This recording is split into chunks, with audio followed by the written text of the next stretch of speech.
Okay, folks, here we are. It's Thursday, the 11th of March. It's just turned 4 o'clock, and a question in the room from one of the guys asking about essentially, let me see, what was the question again? Isn't the stimulus priced in? I mean, this market has been priced to perfection. Is it not risky going along at these levels? And my response was really talking about going with the market, trading what is happening, not what you think is happening. And that's all very well to say that, but it's really another thing to actually put that into practice. And getting from one point to another really, can be quite a good shift, quite a psychological shift for people to make, in that you have to kind of abandon a weighting in fundamentals. I always say this is really a talk about fundamentals versus technicals, but really it's more about trading what is happening versus what you think might be happening. And you shouldn't really, what I should say is you should try to raise your awareness of when you are trading something, a concept that you have, versus you are trading with what the market is doing. And I think too many people trade anchored onto a concept that they have, as opposed to trading what they're seeing, right? So what we're going to look at here is to illustrate this point, right? We have our fundamental understanding of supply and demand, right? And what better market to look at in terms of fundamentals and technicals than oil? Okay, so recently we had a DOE out, and what we're going to look at here is where we had a really, really, really precise entry, both on the DOE day and the I think it was the following day, or it was later in the session. It was the following day, right? So I'm going to highlight 2 points here. Number one, this area was the API inflection range. So just to kind of earmark where this API range was used as a base for the market, right? So the reading on the API the night before was something like a plus 9 mil or something like this, but we had the Permian freeze in the prior week, and there, generally a disruption to the ebb and flow of storage levels in Cushing was to be expected. Now, the simple way to trade this is, large build reading, price goes down. Large deficit reading, price goes up. Okay. So what we had at 4:30 p.m., or sorry, 3:30 p.m., Wednesday, the 3rd of March. At this point, I'm sure you all know, but you would think this was a bearish reading, or sorry, a bullish deficit on supply right here, wouldn't you? Well, this was actually a record, all-time ever record, sound like Trump, ever, all-time record build on DOE of 21 million barrels of the black stuff had backed up at Cushing. And this thing only blipped down, what was it, 20s to 65, 30 or 20, 25 odd ticks, right? Sorry, 25 odd ticks, 35 odd ticks, whatever, right? 30 ticks down. And look what the market did. It did nothing but go up. Now, if you're trading fundamentally, you're going to be losing money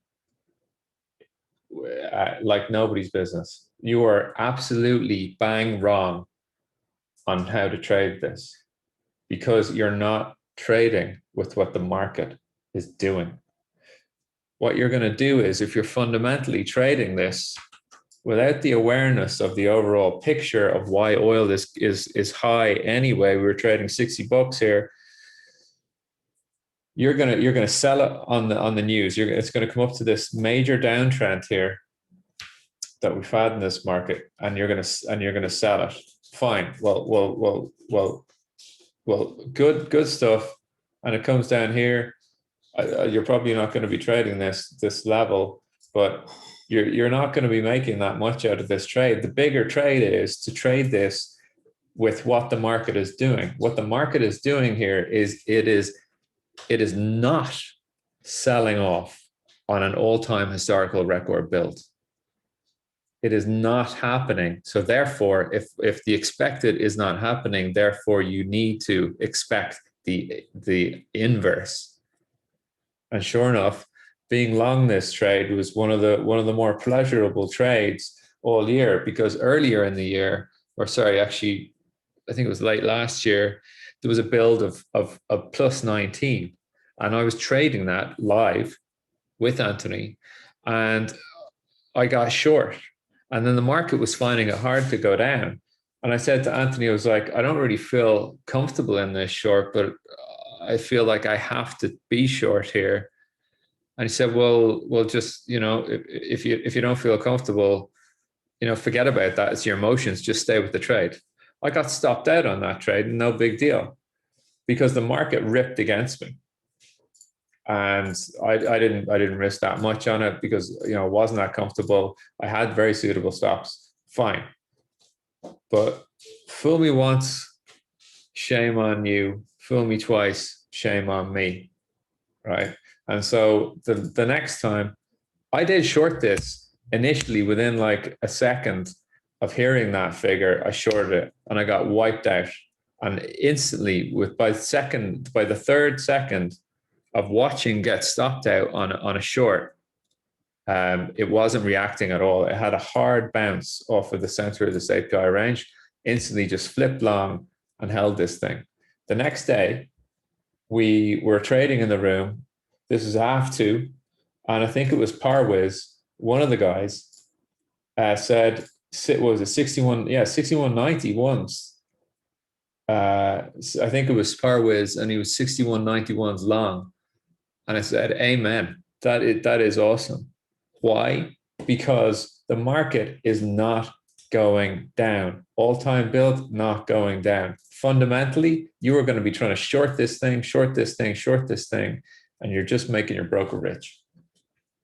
But you have to be versatile, and you have to be open just as much to being wrong as you are open to being right. Okay. And this is how you can stay, loose, stay with the market.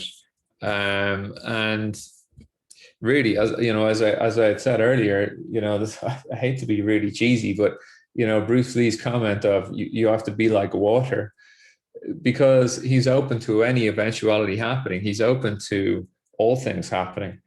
And so, I really like that as a mantra in a way, because therefore you're not paralyzing yourself into saying, well, the market should do this. Oh, well, the market should do that. So I'm just going to I'm just going to wait until we get the XYZ. Well, that's fine and all, but really, as a trader, you do have to be neutral.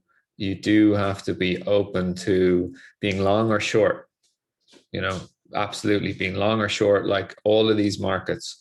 And it helps if you have the right sort of tools and analysis methods to do that. But, I see this happen a little bit, not too often, to be honest, not too often, but, hopefully that's, hopefully that's useful. Right. So yeah, Parwiz, there you are, man. Yeah, Parwiz says, yeah, it was me, one of my best trades. High fives, man. High fives.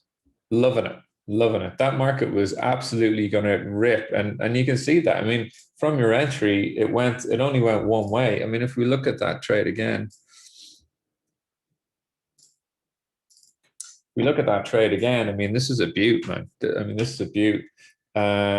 Risk here, what's that, 61? Oh, that's 94s, right? Whatever. I mean, that went one way up to what's the entry target? I mean, yeah, man, that was like 232 ticks one way direction since your entry, and then little pullback to the 6406s, and then on up to, what was it, 6486s. So I mean, you're taking down a couple of dollars in this market, and that's more than $2 actually in this market. 292 ticks on the high there, and that, I mean, that trade, just to show you this trade, folks. It was an absolute doozy.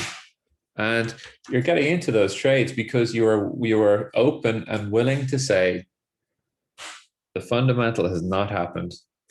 I am going with what I am seeing happening here.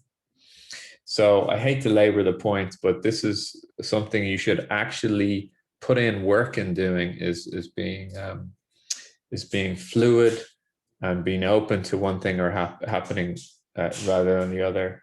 And the information as well of that we weren't selling off there. Actually, I've seen Pierce talk about this before. The very fact that we're not selling down is huge information to say, hold on a sec, I need to go the other way here. So yeah, good session, good chat. This is something I love to talk about with mentees. Mindset, having the right tools to see what's really happening in these markets.